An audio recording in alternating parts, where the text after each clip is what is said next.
everybody, it's Aletha Shannon. I wanted to share a day in my life with y'all. This afternoon I sat down and did some hand spinning. I'm spinning some cotton sliver that I naturally dyed. Cotton sliver, sliver just means it's like this thin rope of fibers that you can spin. And this is cotton. I naturally dye cotton sliver for my shop.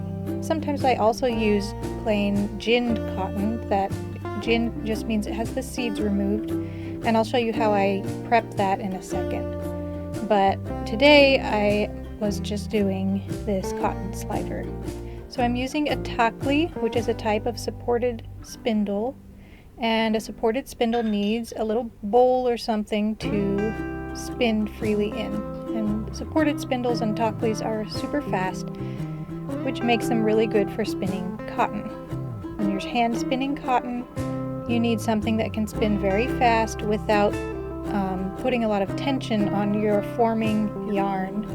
So a support spindle is ideal. And it's kind of like a long draw technique with cotton because the fibers are really short. You get some twist in there. At least this is how I do it. I get some twist in there and then I draw my fiber out. Then I add a lot more twist. Cotton needs a lot of twist to hold together because it is so short stapled.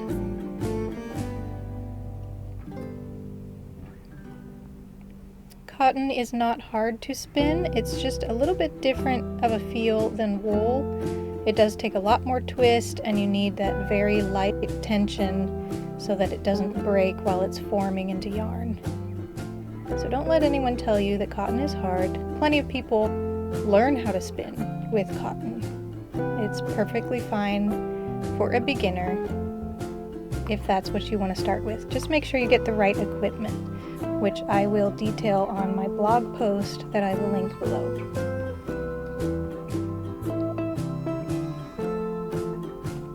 Here's a close-up of my tahkli. There's different styles. Mine's kind of unusual. It's just the first one I found, to be honest. But they are not very expensive. Okay, and then my tahkli was getting kind of full. So I decided to unwind it onto a weaving bobbin. Just because I thought that would be the best option to get it off of my spindle here. But there's many other ways that you can do this. I knew it would be tricky no matter what I tried.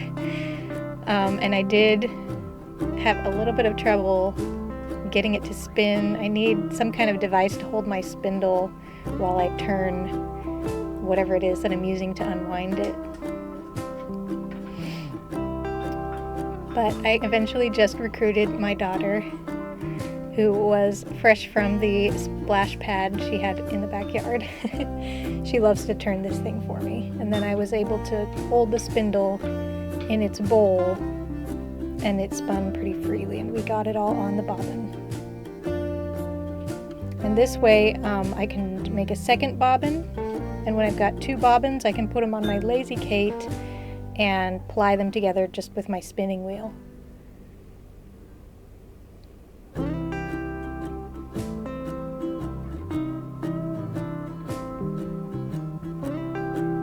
Okay, here's my ginned cotton. This is Acadian brown cotton that you can purchase on the Acadian brown cotton website. It's very special fiber from South Louisiana. So what I do with it is I just brush it over the carders, just one of the carders. And I just brush it so that it's fully loaded.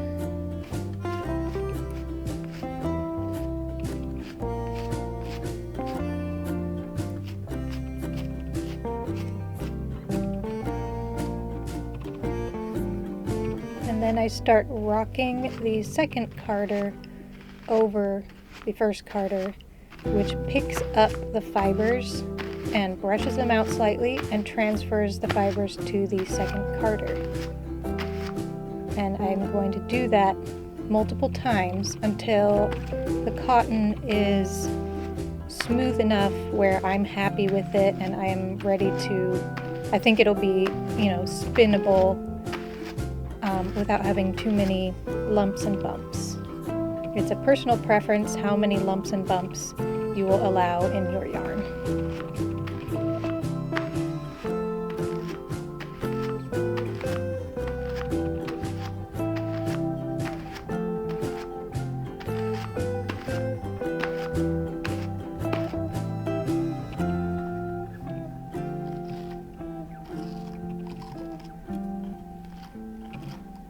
Now I'm just rolling it off of my carder by kind of picking it up a little at a time and rolling it on itself into a little rowlog or rowlag. And once it's off, I kind of roll it and smush it gently so that it gets just a little bit more compacted, because that makes it a little easier to spin from. And there you go, ready to spin. And to start my tahkli, mine has a hook, and so I like to hook my fiber onto the hook and just start slowly twisting it so that it gets stronger. It starts forming some yarn. Twist it, draw it out slightly, twist it some more, draw it out a little more. That's how I get it started.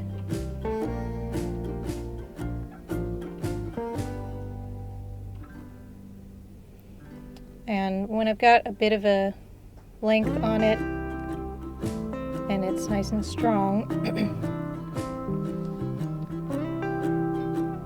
then I will just unhook it and wrap it around the base.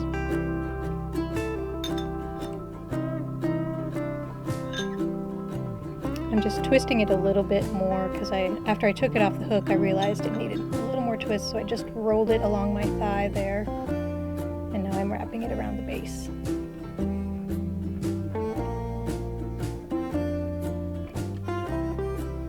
Once you get it started, it's not this tedious.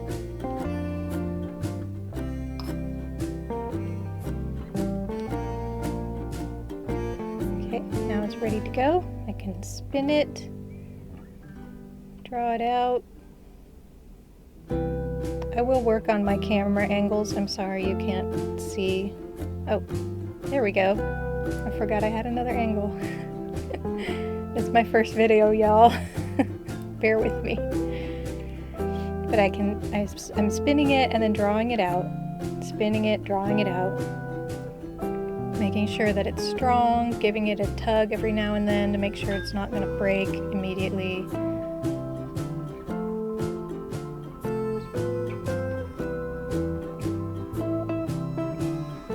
When it gets a little long, wrap it around the base or the stick of the tahkli.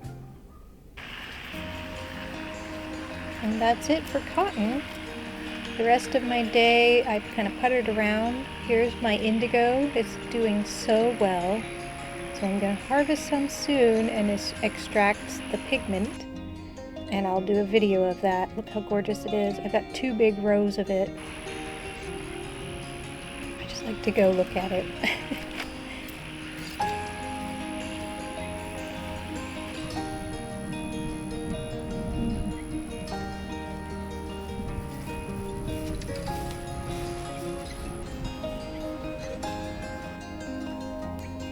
Check on my little chickies.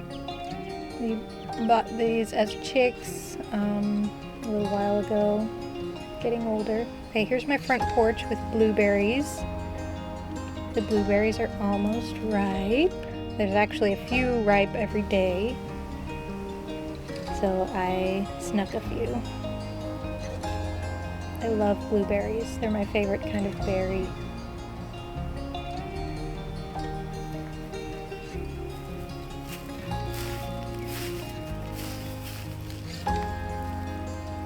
Soon I will be sharing a blueberry muffin recipe. Whole wheat. It's a very sturdy, filling muffin that's still super delicious and sweet. Here's my blackberries. They're a little bit later of a fruit than the blueberries, at least they are this year for me. So I'm checking them out, see if there's any that are ripe yet.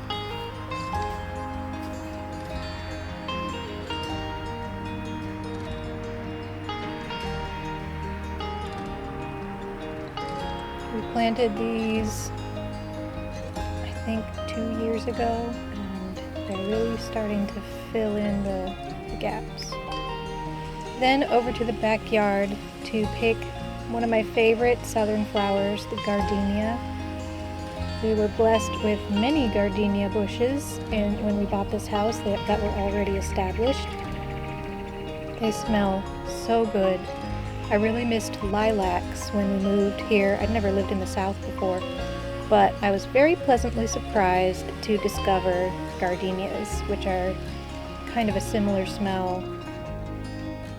So I picked a few, making a little vase bouquet. You just put one of these, just a few flowers in a vase in a room, and the whole room is filled with the scent.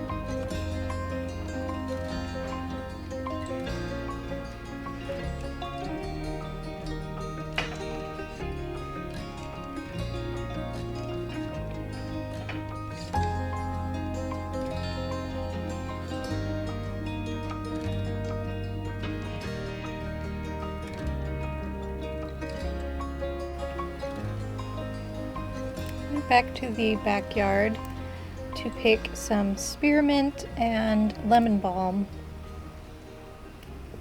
This is right next to the gardenia bush that I was picking from, and I noticed, oh yeah, the lemon balm and spearmint are looking good. I want to pick some and make a tea.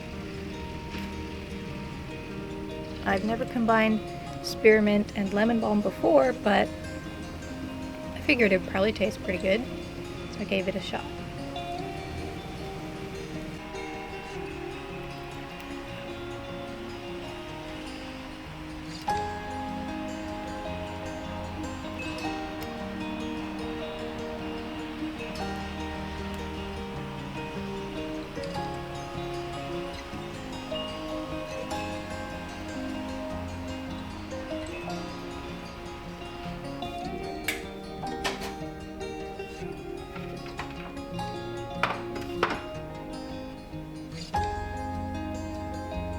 I am a big fan of herbal and fruit teas,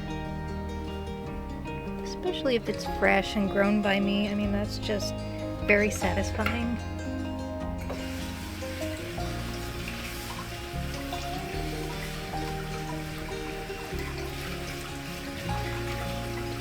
I have to wash my herbs pretty thoroughly because they had a lot of mud splattered on them because we've had a lot of heavy rain recently.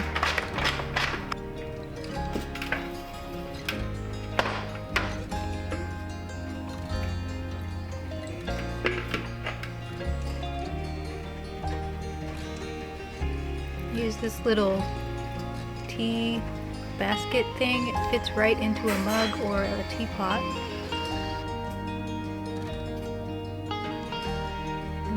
Pour the water through that, and it works great for any kind of loose leaf tea. I will put an affiliate link below if you would like to try one. I've got these cute little white teacups that remind me of Japanese style teacups, and a matching teapot when my kids were babies. This is bread from our bread machine. I also make a ton of sourdough bread, but sometimes if I just am behind at life and need, someone else to make the bread for me, we bought a bread machine and it's been great. So we had some fresh French style bread machine bread and some strawberry fig jam that I put up I think over the winter, and it was a nice little snack.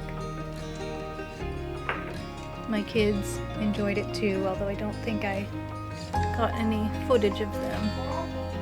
Okay, and now it's time to make dinner. First, I got out my Instant Pot and crisped up a few slices of bacon. I'm going to be making a beans and greens soup. I'm pouring in some homemade broth, my beans. I would advise soaking them first, but I did not do that this time. then my chopped bacon, a little more water for covering the beans, and a few handfuls of chopped frozen kale that I get from my local farm share. Some minced garlic. This is a very easy meal. Then cook it in the Instant Pot for about 25-30 minutes. In the meantime, chop up some red potatoes, also from my farm share, Current Farms. I'll put a link to them if you're local to the Monroe, Louisiana area.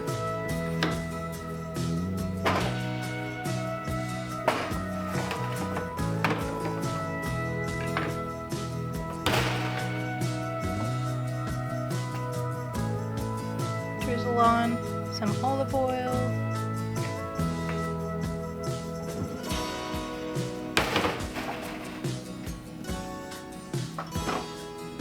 I like to roast vegetables on pans.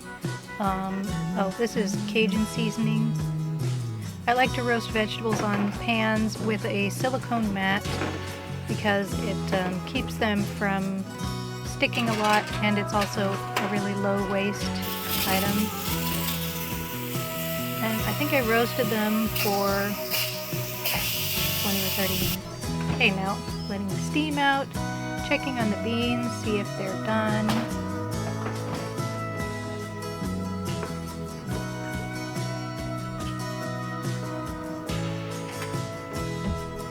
You can use any kind of bean, but in this one I used these large white beans. They're not lima beans, they're even larger than that, and unfortunately I don't remember what they're called.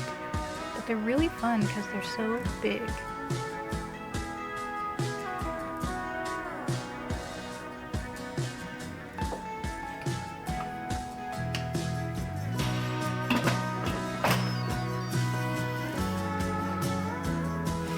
Okay, potatoes are ready.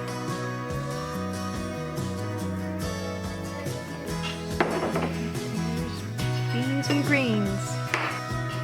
Very simple and very delicious with some bread and potatoes. We enjoyed it.